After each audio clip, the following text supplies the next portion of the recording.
नमस्कार, स्वागत है आपका प्रोफेशनल एस्ट्रोलॉजी पर। मैं यशराज तिवारी आज आप सभी के सम्मुख उपस्थित हुआ हूं आप लोगों की जन्म कुंडली का निःशुल्क अध्ययन करने के लिए। निःशुल्क जन्म कुंडली अध्ययन की सीरीज में आज तक हमारे 181 कार्यक्रम बन चुके हैं और आज की सीरीज का जो कार्यक्रम होगा ये 182वें नंबर का कार्यक्रम होने वाला है। साथ ही साथ इस सीरीज में आज तक 935 लोगों की जन्म कुंडली का अध्ययन निःशुल्क रूप से हो चुका है और आज के इस कार्यक्रम की जो पहली जन्म कुंडली होगी ये 936वें नंबर की जन्म कुंडली होने वाली है। यदि आप इस कार्यक्रम को देखते हैं और इस कार्यक्रम के माध्यम से आपका कुछ भी लाभ होता है तो आप इस वीडियो को लाइक करें, साथ ही साथ इस चैनल को सब्सक्राइब करें ताकि इन फ्यूचर जो भी कंटेंट मेरे द्वारा इस चैनल पर अपलोड किया जाता है उसका नोटिफिकेशन आपको मिलता रहे। यदि इस कार्यक्रम के माध्यम से आपका कुछ भी लाभ होता है तो आप इस वीडियो को ज़्यादा से ज़्यादा लोगों के साथ में शेयर करें ताकि और भी लोगों का लाभ हो और उसका माध्यम आप सभी दर्शक बने। यदि आप भी अपनी जन्म कुंडली को इस कार्यक्रम में सम्मिलित कराना चाहते हैं या आप चाहते हैं कि आपकी जन्म कुंडली का अध्ययन मेरे द्वारा ठीक इसी प्रकार से YouTube पर वीडियो बना करके किया जाए तो आप अपनी बर्थ डिटेल्स जैसे कि आप अपना नाम, अपने जन्म की तिथि, अपने जन्म का समय और अपने जन्म का स्थान, ये चारों ही चीज़ें किसी भी एक स्पेसिफिक प्रश्न के साथ में इसी वीडियो के कमेंट सेक्शन में दे दीजिए। आपकी डिटेल्स को देने के 2 से ढाई महीने के बाद में आपकी जन्म कुंडली का अध्ययन मेरे द्वारा ठीक इसी प्रकार से YouTube पर वीडियो बना करके किया जाएगा। यदि आप जानना चाहते हैं कि आपका ये मंथ कैसा होने वाला है, आपका आने वाला मंथ कैसा है, साथ ही साथ आपका ये वर्ष कैसा है और विभिन्न ग्रहों का राशि परिवर्तन प्रभाव आपके लग्न एवं आपके राशि के आधार पर क्या फल को लेकर के आ रहा है, तो इस वीडियो के डिस्क्रिप्शन बॉक्स में आपको शुरुआत में 2 प्लेलिस्ट का लिंक देखने को मिलेगा। उन लिंक पर क्लिक करते ही आप राशिफल के प्लेलिस्ट पर पहुंच जाएंगे और आप वहां पर जान सकते हैं कि आपका जो आने वाला समय है वो कैसा होने वाला है। साथ ही साथ क्या उपाय आपको करने चाहिए, जिन उपायों को करके आप अपने जीवन को श्रेष्ठ बना सकें, ये इस विषय में भी चर्चा उन वीडियोस के अंत में की जा चुकी है। तो इस वीडियो को देखने के बाद में अवश्य ही उस प्लेलिस्ट को चेक कर लीजिएगा। यदि आप मेरा ज्योतिष से संबंधित पॉडकास्ट सुनना चाहते हैं जो कि न्यूज चैनल के द्वारा रिकॉर्ड किया गया था, तो आप इस वीडियो के डिस्क्रिप्शन बॉक्स में जो पहला लिंक दिख रहा है उस लिंक पर क्लिक करते ही उस पॉडकास्ट तक पहुंच जाएंगे। साथ ही साथ वर्तमान समय में जो आपको आई कार्ड पर लिंक देखने में मिल रहा है, इस लिंक पर क्लिक करते ही आप उस पॉडकास्ट पर पहुंच जाएंगे। तो इस वीडियो को देखने के बाद में उस पॉडकास्ट को भी अवश्य ही चेक कर लीजिएगा। ज्योतिष से संबंधित कई जानकारियां उस पॉडकास्ट के माध्यम से आपको मिल जाएंगी। अब हम बिना विलंब के अपने आज के इस कार्यक्रम की शुरुआत करते हैं और आज के इस कार्यक्रम की जो पहली जन्म कुंडली है ये RA फ्लेम 555 नाम से आईडी है और रत्नाकर सिंह जी की जन्म कुंडली है। तो रत्नाकर सिंह जी आप तैयार रहें, आपकी जन्म कुंडली मैं ले रहा हूं। डेट ऑफ बर्थ है 30 जुलाई 1999। सुबह के 4:05 का इनका जन्म है और जन्म स्थान जो दिया हुआ है वो है यूपी में कौशंबी। मिथुन लग्न की कुंडली है, मकर राशि है, केंद्र पूरा खाली है, गुरु की दशा में शनि का अंतर चल रहा है और गुरु और शनि की युति आपकी कुंडली में है। नवमांश में गुरु उच्च राशि में बैठे हैं। प्रश्न इनका है लाइफ में सक्सेस कब हो पाऊंगा। आपकी कुंडली में देखिए लग्नेश सेकंड हाउस में है, धन भाव में है, 7 अंश पर है और नवमांश में उच्च राशि में बैठ करके वक्री हुए हैं जो कि जातक के जीवन काल में संघर्ष को प्रदर्शित करता है। भाग्य भाव के स्वामी नीच राशि में है, नवमांश में हालांकि उच्च के हैं बट षडबल में बहुत वीक है। कहीं ना कहीं लाइफ का जो विकास होगा वो धीमी गति से होने वाला है क्योंकि लग्न पर शनि की दृष्टि पड़ रही है।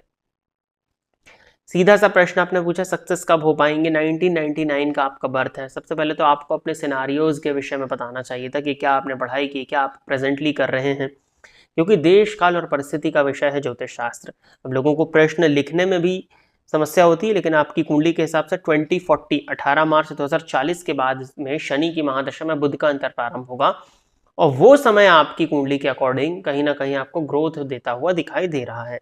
अभी तो समय बहुत अच्छा नहीं चल रहा है। 2025 के नवंबर के बाद से बुध की अंतर्दशा लगेगी, वो समय आपके लिए कुछ ज़्यादा फेवरेबल मैं देखता हूँ। बाकी सक्सेस जो आप बोल रहे हैं वो 2040 के मार्च के बाद में जब शनि की दशा में बुध का अंतर आपको प्रारंभ होगा उसी समय पे एक अच्छा समय मैं आपकी कुंडली में देख पाता हूँ। आगे बढ़ते हैं। अगली जन्म कुंडली जो है नरेंद्र गांधी जी की है। इन्होंने अपना डेट ऑफ बर्थ दिया है 16 अप्रैल 1968, 16 अप्रैल 1968। सुबह के 6:09 का जन्म है और जन्म स्थान है गुजरात में भरूच।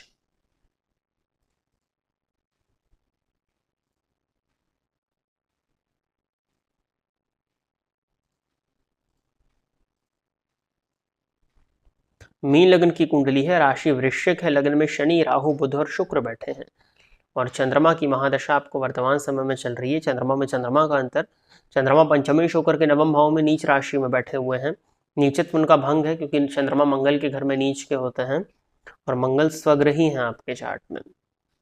प्रश्न इनका है कि विलेज से सिटी में ट्रांसफर कब होगा। अब विलेज में आप प्रेजेंटली हो और सिटी में जाना चाहते हो, तो आपकी कुंडली में यदि हम ट्रांसफर के योगों के विषय में चर्चा कर लेते हैं तो स्वदेशपति लग्न में है, विदेशपति भी लग्न में है और परमानेंट विदेशपति भी लग्न में। कहीं ना कहीं आपके जीवन काल में संघर्ष रहा है, लंबे समय तक संघर्ष रहा है, यह आपकी कुंडली दिखा रही है। और चंद्रमा की दशा, ट्रांसफर के योग यदि आपकी कुंडली के अकॉर्डिंग देखते हैं तो अभी तो चंद्रमा में संभव नहीं है। मंगल की यदि बात करें तो भरणी, तो यहाँ भी मुश्किल ही है। और राहु, तो ये एक समय आ रहा है नवंबर 2025 के बाद में। तो नवंबर 2025 के बाद में आपकी कुंडली के अकॉर्डिंग D10 में शुक्र, और ठीक है नवंबर 2025 अप्रॉक्स मतलब 2026 के बाद ही आपका ट्रांसफ़र यहाँ पर पॉसिबल दिखाई दे रहा है। अब किस जॉब में है वो अगर आप बता देते तो ज़्यादा अच्छा रहता, तो मैं कुछ उपाय आपको बता पाता कि जल्दी से जल्दी आपका ये काम बन सके। इसके लिए आप दिए गए नंबर पर संपर्क करके अपॉइंटमेंट बुक कर लीजिएगा। लेकिन जो समय मुझे दिखाई पड़ रहा है आपकी कुंडली के हिसाब से, जितना आपने लिखा है, नवंबर 2025 के बाद में, मतलब 1 वर्ष के बाद में ही ट्रांसफ़र की संभावनाएं आपकी कुंडली दिखाती है। और अगली जन्म कुंडली जो है ये देवीना पात्रो जी की है।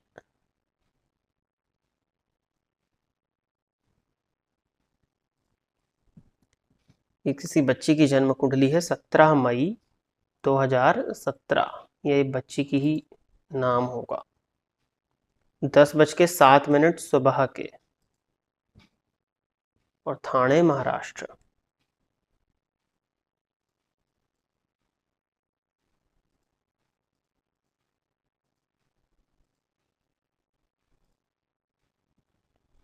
मिथुन लग्न है, राशि मकर बनती है और चंद्रमा में शुक्र का अंतर चल रहा है। 6 साल की उम्र है अभी। इन्हें लिखा है कि मेरी डॉटर है, आप अच्छा एक्सप्लेन करते हैं सर, इसकी स्टडी कैसी रहेगी, हायर स्टडी कौन सा करेगी तो अच्छा रहेगा, प्लीज़ रिप्लाई। देखिए अभी उम्र बहुत छोटी है, हायर स्टडीज़ का आपने अभी से पूछा है, खैर फिर भी 6 साल की तो हो गई है, तो प्लानिंग तो होने लगी होगी। शिक्षा के स्वामी दशम में बैठे हैं, शुक्र उच्च के हैं और नवमांश में भी गुरु के घर में बैठ करके गुरु की ही दृष्टि से दृष्ट है। शनि की दृष्टि लग्न पर है और उच्च शिक्षा भाव के स्वामी शनि हैं। देखिए मिथुन लग्न की कुंडली में मंगल की महादशा आने वाली है। 2026 से लेकर के मंगल की महादशा चलेगी 2033 के मई तक। मंगल की महादशा में पढ़ाई में कुछ हद तक फ्लक्चुएशंस देखने में मिलेंगे, परेशानियां आएंगी। वैसे मंगल अष्टमपति होकर के 12वें भाव में है और बुध की स्थिति ठीक है, तो कहीं ना कहीं विपरीत योग है, तो संघर्ष तो होगा ही। मंगल अपने ही नक्षत्र में बैठे हुए हैं, तो संघर्ष के बाद में आपको सफलता दिलाएंगे। बट जहाँ तक मैं देख पा रहा हूँ पढ़ाई में कुछ हद तक परेशानियां हैं। फिर भी शिक्षा भाव के स्वामी उच्च के हैं और गुरु की स्थिति इस बच्चे की कुंडली में वक्री है, लेकिन फिर भी केंद्र में गुरु बैठे हुए हैं और नॉर्मल पढ़ाई जो है वो तो दिख रही है। हायर स्टडीज़ के विषय में हम बाद में विचार करेंगे, पहले भी नॉर्मल पढ़ाई होने दीजिए। मंगल की महादशा में देखना होगा कि पढ़ाई में क्या वेरिएशन आ रहा है, थोड़ा डिस्टर्बेंस ज़रूर होगा, बट गुरु और शुक्र का आमने सामने होना, पढ़ाई ओवरऑल ठीक है। हायर एजुकेशन के विषय में जो चर्चा होगी वो बाद में होगी। सबसे पहले तो यदि आप इनकी मदर हैं तो इनके नाम से पूर्णिमा का उपवास आपको करना चाहिए। साथ ही साथ में अपनी बच्ची से सूर्य को जल देने की आदत डलवा दीजिए। फिर आगे देखते हैं। ओवरऑल पढ़ाई ठीक है, हायर एजुकेशन के विषय में आगे इस पर चर्चा होगी, अभी इस पर चर्चा नहीं की जा सकती। और एक जन्म कुंडली और है, ये करण चौधरी जी की है, तो करण चौधरी जी आप तैयार रहें, आपकी जन्म कुंडली मैं ले रहा हूँ। डेट ऑफ बर्थ है 13 जुलाई 2004। जन्म का समय दिया है 16:50 शाम के 4:50, पटना बिहार।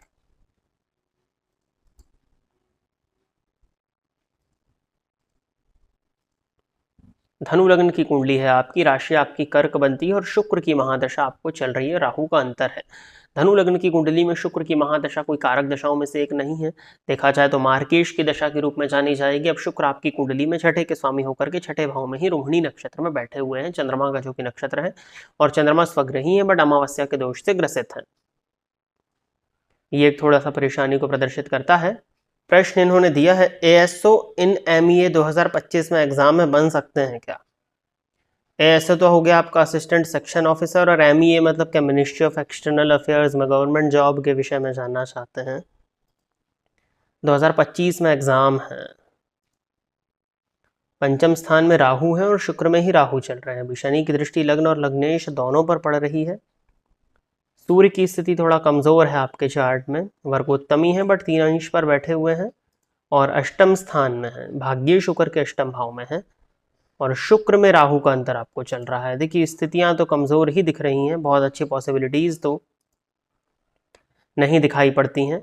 शनि क्योंकि लग्न और लग्नेश को देख रहे हैं, 2027 के मई के बाद में पॉसिबिलिटीज हैं, लेकिन गवर्नमेंट जॉब के बहुत अच्छे योग, जिस तरह के योग होने चाहिए उस तरह के योग आपकी जन्म कुंडली में नहीं दिखाई देते हैं। सप्तम भावस्थ शनि पर केतु की दृष्टि का पड़ना, और जो पोस्ट भी आप बात कर रहे हो मिनिस्ट्री ऑफ एक्सटर्नल अफेयर्स में सेंट्रल गवर्नमेंट की जॉब होगी और असिस्टेंट सेक्शन ऑफिसर के विषय में चर्चा हो रही है, तो थोड़ा सा तो मुश्किल ही दिखाई पड़ता है। उतनी अच्छी स्थितियां कुंडली में नहीं दिखाई देती जितनी की अच्छी स्थितियां होनी चाहिए गवर्नमेंट जॉब इस लेवल की लेने के लिए। फिर भी थोड़ा सा नीचे लेवल की यदि जॉब की बात करते हैं तो वो भी मई 2027 के बाद में ही स्थितियां बनती हैं, उसके पहले तो कोई बहुत अच्छी संभावनाएं सरकारी नौकरी के लिए नहीं बनती। अगर गवर्नमेंट जॉब में ही जाना है थोड़ा सा उपाय करिए, स्त्रियों का सम्मान करिए, कबूतरों को शुक्रवार के दिन दाना दिया करिए खाने को, और सूर्य को जल दीजिए। सूर्य की अत्यधिक आराधना करना आपके लिए बेनिफिशियल होगा। तो प्रिय दर्शकों, इतनी ही जन्म कुंडलियों को आज के इस कार्यक्रम में सम्मिलित किया गया था और इतनी ही जन्म कुंडलियों का अध्ययन करने के लिए आज मैं आप सभी के सम्मुख उपस्थित हुआ था। आशा करता हूं कि जितने भी लोगों की जन्म कुंडली का अध्ययन मेरे द्वारा इस निःशुल्क जन्म कुंडली अध्ययन के कार्यक्रम के माध्यम से किया गया वो सभी लोग संतुष्ट होंगे।